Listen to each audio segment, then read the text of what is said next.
Welcome back to the Rundown Lab, where we break down and fact check the biggest health podcasts. We know your time is valuable, but when you can, we always recommend catching the full episode. Links are in the description. Did you know that your brain physically changes after traumatic experiences? And those changes can actually be seen on brain scans? It's a finding that challenges old ideas about trauma being all in your head in a dismissive sense. But how much of what we hear about trauma, therapy, and the brain in popular podcasts holds up to scientific scrutiny? Today, we're examining an episode from the Huberman Lab podcast featuring Dr. Paul Conti, titled Essentials, Therapy, Treating Trauma and Other Life Challenges. This conversation covers a lot of ground, from how trauma reshapes the brain to the promise of psychedelic therapy, and even how crying might help us heal. With 15 distinct claims to evaluate, let's see what the science actually supports. Let's start with the good news. Several core claims in this episode are solidly supported by research. First, the discussion of trauma causing lasting changes to brain function is well-established science. Extensive neuroimaging research has documented trauma-related alterations in key brain structures, including the amygdala, the prefrontal cortex, and the hippocampus. This is particularly well documented in PTSD research. Now, it's worth noting that these changes aren't universal. They vary based on trauma type and timing. And importantly, many are reversible with treatment. But the fundamental claim is accurate. Similarly, the episode correctly describes how trauma manifests across multiple systems: mood changes, anxiety, sleep disruption, behavioral shifts, physical health impacts, and observable brain changes. This aligns with diagnostic criteria for trauma-related disorders and substantial research on how trauma affects everything from your stress hormones to inflammatory markers throughout your body. The discussion of speaking and writing activating different brain mechanisms compared to just thinking also holds up well. Language production engages motor planning, phonological processing, and syntactic regions that silent thought doesn't require. This connects to James Pennebaker's influential research on expressive writing and its documented cognitive and health effects. Now, here's where we need to add some important nuance. Several claims in this episode take legitimate science and simplify it in ways that sacrifice accuracy for accessibility.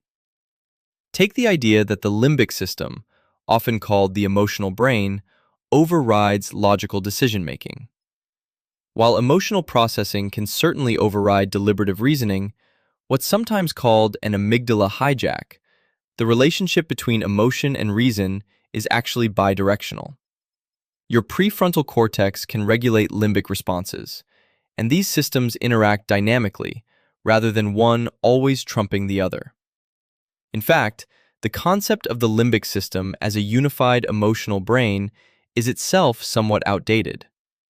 Modern neuroscience shows emotion and cognition are deeply integrated, not competing teams. The claim that crying is universally beneficial for processing grief also needs some qualification. Research on crying's benefits is surprisingly mixed. Some studies show mood improvement after crying, while others show no benefit or even worsened mood. Context matters enormously here.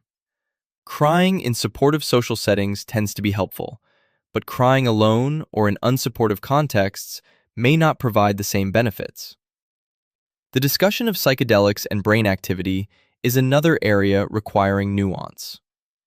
While it's true that neuroimaging studies show psilocybin reduces activity in certain cortical regions, particularly the default mode network, describing this as simply quieting the outer brain oversimplifies what's happening. Psychedelics actually increase entropy and connectivity between regions that don't normally communicate with each other. It's a complex reorganization of brain activity, not just a dimming of the lights. Similarly, while the insula, a brain region discussed in relation to psychedelics and consciousness, is indeed involved in self-awareness and interoception, characterizing it as where our humanness is, overreaches the evidence. Consciousness involves distributed brain networks, not a single location. To his credit, the speaker does acknowledge uncertainty on this point.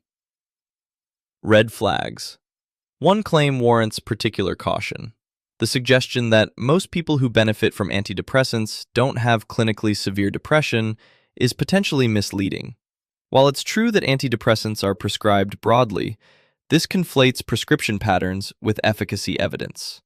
Meta-analyses, including influential work by Kirsch and Fournier, suggest that antidepressant efficacy advantage over placebo is most robust for severe depression. The claim implies benefit in populations where the evidence is actually weaker, and where apparent improvement may reflect placebo response or natural remission. There's also an unverified statistic thrown in, that Americans use approximately 5 times as much medication as the Dutch population. While the US does have higher pharmaceutical spending than many European countries, this specific ratio isn't readily verifiable, and likely varies dramatically depending on which medications you're comparing. Overall, this episode of Huberman Lab presents generally legitimate neuroscience and psychology, but frequently trades precision for accessibility. The metaphors used, like flooding with neurotransmitters or the limbic system trumping logic, make complex science approachable, but can leave listeners with oversimplified mental models. If you found this episode helpful for understanding trauma and therapy, that's great. Just remember that the brain is messier and more interconnected than simple explanations suggest, that evidence for treatments varies by condition severity, and that any specific statistics, especially international comparisons, deserve a quick fact-check before you repeat them. The science of trauma and healing is genuinely fascinating. Just make sure you're getting the full picture.